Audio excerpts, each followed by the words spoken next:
Students, आज का हमारा टॉपिक है क्लास 11 का moment of inertia of a ring and a moment of inertia of disc. तो सबसे पहले हम कर रहे हैं moment of inertia of a ring. तो रिंग कैसी ली है हमने? रिंग का मास m लिया है और लिया है रेडियस r। देखिए, आपको पता होगा कि moment of inertia same role play करता है इन रोटेशनल मोशन जैसे इनर्शिया प्ले करता है रोल किसमें? लीनियर मोशन में। और इनर्शिया का काम वहां पे करता था मास इंपॉर्टेंट रोल प्ले करता था इनर्शिया में, लीनियर मोशन के केस में, और यहां पे वो सेम रोल प्ले करता है मोमेंट ऑफ इनर्शिया। तो हम निकाल रहे हैं moment of inertia of a ring and a disc about its centre of mass. यहां पे मैंने लिख दिया है कि m मास है, r रेडियस है, सारी चीजें लिख दी हैं। अब जब हम रिंग की बात करते हैं तो रिंग में जो मास होता है रिंग का, वो उसके सरकमफ्रेंस पे डिस्ट्रीब्यूटेड होता है। क्योंकि आपने यूनिफॉर्म रिंग ली है तो मास जो है यूनिफॉर्मली डिस्ट्रीब्यूटेड होगा इसके सरकमफ्रेंस पे। अगर मास इसके सरकमफ्रेंस पे यूनिफॉर्मली डिस्ट्रीब्यूटेड है तो हम एलिमेंट भी लेंथ एलिमेंट लेंगे। लेंथ एलिमेंट हम लेंगे यहां पे। अब लेंथ एलिमेंट लेंगे तो इस एलिमेंट की लेंथ हमने ले ली, लेंथ पर एलिमेंट लिया है, इसके एलिमेंट की लेंथ ले ली dx और इसका स्मॉल मास ले लिया dm।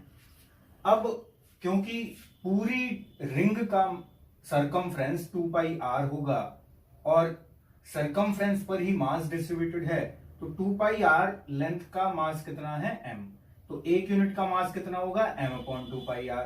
तो dx लेंथ का मास कितना होगा? इंटू dx कर दिया, तो ये इतने जो हमने एलिमेंट लिया था इसका मास आ गया dm। अब अगर मैं सिर्फ इतने मास का मोमेंट ऑफ इनर्शिया निकालता हूं तो हमें पता है कि अगर कोई मास किसी एक्सिस के अबाउट रोटेट करता है तो उसका मोमेंट ऑफ इनर्शिया होता है m इंटू और उस एक्सिस से परपेंडिकुलर डिस्टेंस की दूरी का स्क्वायर, उस एलिमेंट का मास और एक्सिस से परपेंडिकुलर दूरी का स्क्वायर। तो आपने dm इसका मास है और यहां से यहां तक की इस एक्सिस से परपेंडिकुलर दूरी कितनी है? r और उसका स्क्वायर। dm की वैल्यू यहां से पुट कर दी तो हमारे पास ये आ गया मोमेंट ऑफ इनर्शिया किसका? इस एलिमेंट का। अब आपको पता है हमने स्मॉल एलिमेंट लिया था, अब हम इसको इंटीग्रेट करके पूरी रिंग का मास निकाल सकते हैं। तो हमने इंटीग्रेट किया इसे। यहां पे इंटीग्रेशन अगर आप देखें तो dx के रिस्पेक्ट में हो रही है और dx इसकी लेंथ, एलिमेंट की लेंथ है जो कि इसके सरकमफ्रेंस पे आ रही है। अब मैक्स इसकी लिमिट अगर हम लगाते हैं, पूरी रिंग का निकालना है तो इंटीग्रेशन किया, और क्योंकि हमने इसकी लिमिट लगानी है तो लिमिट कम से कम 0 हो गई और मैक्सिमम कितनी हो गई? 2 पाई r। क्योंकि मैक्सिमम इसकी लेंथ कितनी हो सकती है? 2 पाई r के बराबर, और कम से कम 0। तो lower limit is 0, upper limit is 2 pi r।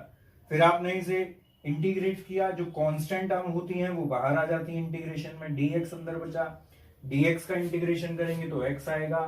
फिर लोअर लिमिट और अपर लिमिट की वैल्यू रखी है यहाँ पे, तो upper limit minus lower limit किया तो फाइनली हमारे पास आंसर आ गया m इंटू r का स्क्वायर। तो ये होता है moment of inertia of ring about its centre of mass and perpendicular to the plane of the ring. ठीक है, एक एक्सिस ऐसी जो कि सेंटर ऑफ मास से पास कर रही है और रिंग के प्लेन के परपेंडिकुलर है। प्लेन रिंग का ये है, ये ऐसे है, परपेंडिकुलर है। ठीक है, तो सिंपल सा आर्टिकल था। नेक्स्ट है हमारे पास moment of inertia of a uniform circular disc. तो डिस्क का मास भी हमने m लेते हैं और इसका जो है रेडियस भी हम लेते हैं r। तो ये जो मास है इसका रिंग का, सॉरी डिस्क का, अब ये इसके एरिया पे डिस्ट्रीब्यूटेड है। आप डिस्क को कह सकते हो जैसे कोई प्लेट है, कोई थाली है, इसको आप डिस्क समझ सकते हो।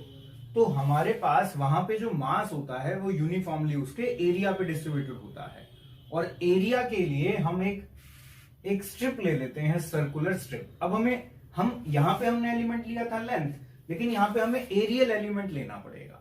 ठीक है, तो हम एलिमेंट ले लेते हैं ये एक थोड़ी सी सर्कुलर स्ट्रिप जिसकी रेडियस x है और इसकी थिकनेस, चौड़ाई, विड्थ dx है। ठीक है, रेडियस इसकी x है और थिकनेस इसकी dx है। अब हमने एलिमेंट लिया तो अब मास कहां पे डिस्ट्रीब्यूटेड है? मास इस केस में डिस्ट्रीब्यूटेड है एरिया पर। तो पाई r स्क्वायर का मास कितना है? m।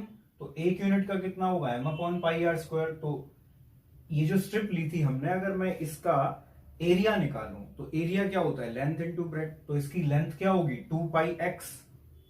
ठीक है, इसको आप खोल के सीधा कर दें, ऐसे कर दें, एक स्ट्रिप बना दें, यानी कि इसको ऐसे कर दें। ठीक है, इसको आपने ऐसे कर दिया तो इसकी लेंथ तो 2πx हो गई और ये क्या हो गया dx। ठीक है, तो एरिया क्या हो जाएगा 2πx इंटू dx। तो ये हमारे पास इसका मास आ जाता है dm। भाई इतने का मास इतना है तो इतने का कितना होगा, यूनिटरी मेथड हम लगा रहे हैं।